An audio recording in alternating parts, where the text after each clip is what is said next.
okay all right guys के छ हजुरको हालखबर आशा छ कि हजुरको हालखबर सन्चै छ अनि म पनि सन्चै छु अनि आज चाहिँ वेदर हेर्न सक्नुहुन्छ पुरै अब हल्का सिमसिम पानी परिरहेछ अनि म चाहिँ कुन ठाउँमा छु त भने कि म चाहिँ छु फुलबारीतिर हैन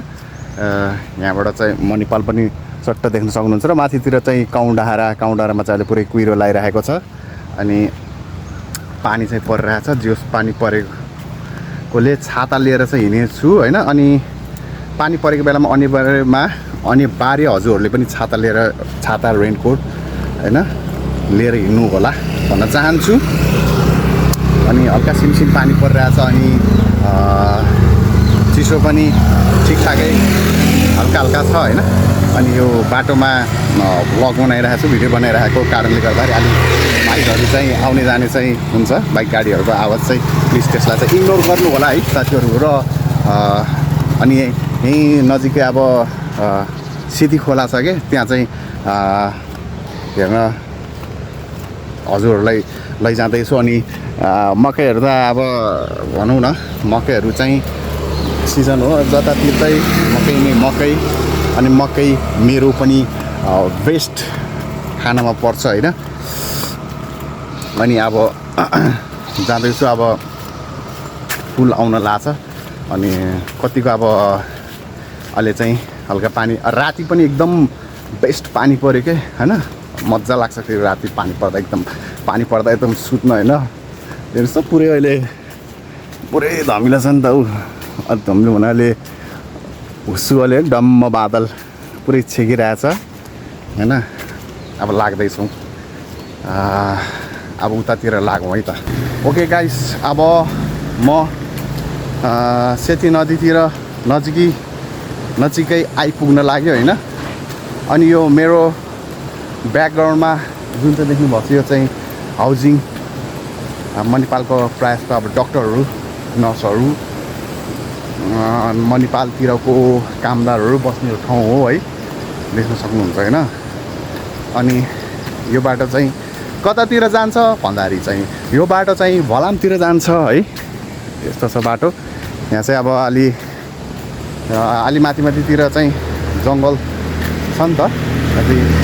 केराफटाङ्ग्राहरू चाहिँ गरिरहेको छ हेरौँ अहिले चाहिँ पानी चाहिँ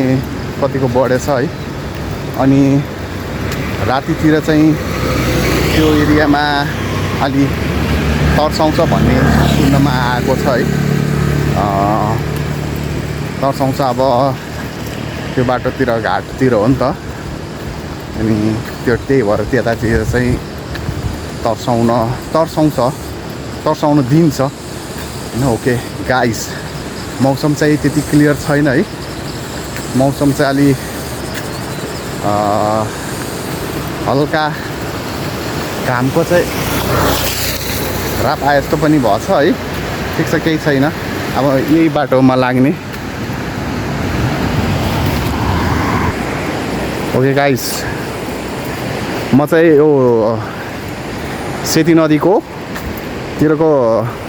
तल ओह्रालोमा झर्दैछु हैन अब यहाँको दृश्य हेरौँ जस यहाँ मान्छेहरू बेलामा चाहिँ माछाहरू पनि मार्न आउँछ यहाँ माछा अब म पनि कुनै दिन आम्ला हो यहाँ चाहिँ फेरि डेट बस्न केटाकेटीहरू पनि डेट बस्न आउँछ हैन प्रायः जस्तो यहाँ देख्न सक्नुहुन्छ स्कुटरहरू पार्किङ गरेर है ओके ल यतातिर यस्तो मान्छेहरूले काला जादु गरेर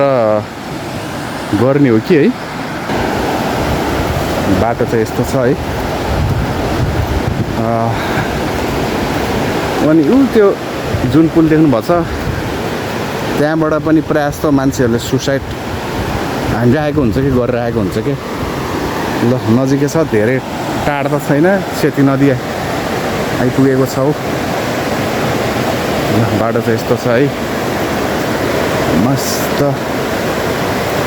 यहाँ चाहिँ राति तर्साउँछ भन्ने सुन्नमा चाहिँ आएको छ है गाइस एकदम यहाँ चाहिँ फेरि है ओके के भन्छ अब घाम लागेको बेलामा त यस्तो बब्बाल भ्यू देख्छ कि यहाँको यस्तो है बब्बाल दामी देख्छ नि यहाँ त घाम लागेको हुनु पऱ्यो क्या घाम लागेको छैन नि त पानी पनि हल्का फाटाफुटु हानिरहेको छ है अनि जियोस् यतिको त जियोस् तर्न सकिन्छ यार सकिन्छ यतिको खोलामा चाहिँ वारिपारि चाहिँ तर्न सकिन्छ हौ ल यो चाहिँ पोखराको सेती नदी है यहाँ अन्त फेरि बाढी आयो भने त फेरि खतरा बाढी आउँछ नि अब आउँदैछ नि अब असार साउन है डेन्जर बाढी भयङ्कर आउँछ हौ यता त्यो त्यति बेला पनि म हजुरहरूलाई भिजिट गराउन ल्याउँछु यो ठाउँमा माछा छ कि छैन हेरौँ भनेको माछा छैन होला छैन यस्तो ठाउँमा के हुन्छ है ल अहिले त यतिको त अब जोस् पानी परेछ नि त राति पानी परेकोले यतिको अब बढ्न त बढेको है यस्तो छ यहाँको खोलाको आवाज बाइकै सुन्दैन बहुत शान्त छ यहाँ ठाउँ यस्तो छ पानी फाटाफुटु हानिरहेको छ हौ